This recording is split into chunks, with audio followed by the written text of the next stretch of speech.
बाजारात चक्कर मारायची. भजी किंवा भेळ खाणं हा तिचा आवडता उद्योग होता. एका रविवारी असंच फिरत फिरत शिवानी बाजारातल्या मिठाईच्या दुकानापाशी आली. मिठाई पाहत ती सहज उभी होती. हलवाई तिच्याकडे पाहत होता. तो गल्ल्यावरून उठून शिवानी इकडे आला. ए मुली, चल पैसे काढ. कसले पैसे? मघापासून माझ्या मिठाईचा वास घेतेस, त्याचे पैसे. अहो पण मिठाईचा वास तर येणारच ना, म्हणून काय वासाचे पैसे द्यायचे? पैसे दिलेच पाहिजेत म्हणून हलवाई ओरडू लागला. हळूहळू बघ्यांची गर्दी जमली. काय माणूस आहे हा. वासाचे पैसे खोळाच दिसतोय. शिवानीला काहीतरी सुचले.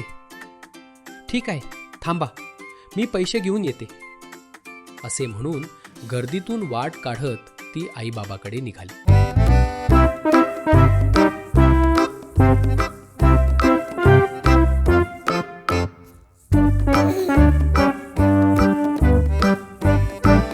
भाजी विकून आलेल्या चिल्लर पैशाची थैली दे ग मला. का ग, काय झालं? कशाला पाहिजे?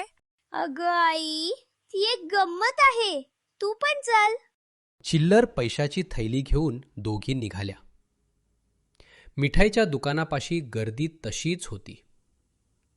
वाट काढत त्या दोघी हलवायापाशी आल्या. हातातली चिल्लरची पिशवी शिवानीने वाजवली.